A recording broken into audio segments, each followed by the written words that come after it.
Hungary slave labor law sparks protest on parliament steps. Protests have broken out in Hungary after the country's parliament passed new labor laws, which have been labeled slave labor by opponents. New rules mean companies can demand up to 400 hours of overtime a year and delay payment for it for 3 years.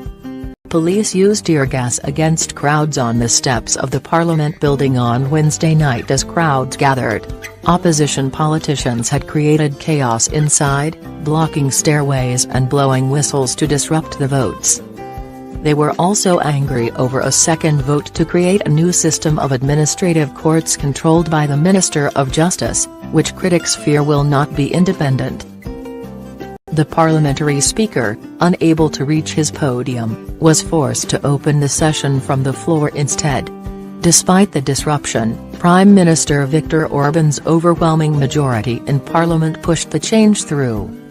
Hundreds of protesters, one estimate suggested up to 2,000, gathered outside the building late on Wednesday to protest against the slave labor amendment, while hundreds of police protected the entrance to the building. Police in riot gear, forming a human barrier, used tear gas against the crowd when a small number of protesters attempted to push their way past. It followed a weekend protest over the proposed change, where crowds gathered calling for higher minimum wages, rather than an increase in overtime. In Hungary, the law previously allowed for companies to demand a maximum of 250 hours of overtime in a given year.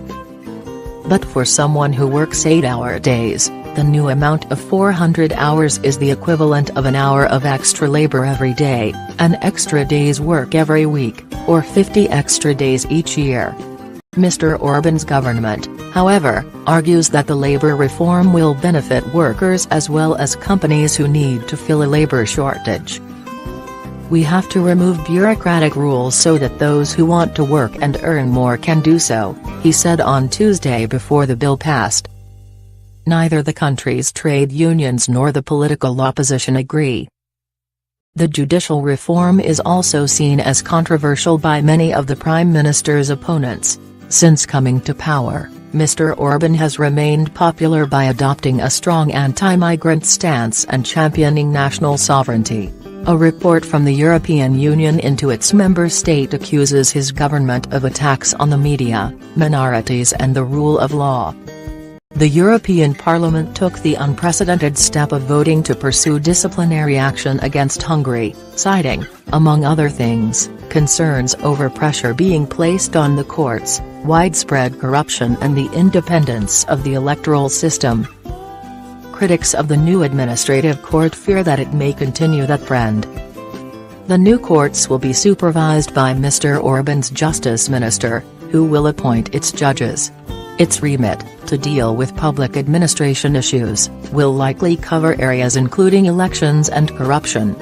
It will run in parallel to the existing court system, but with no oversight by it.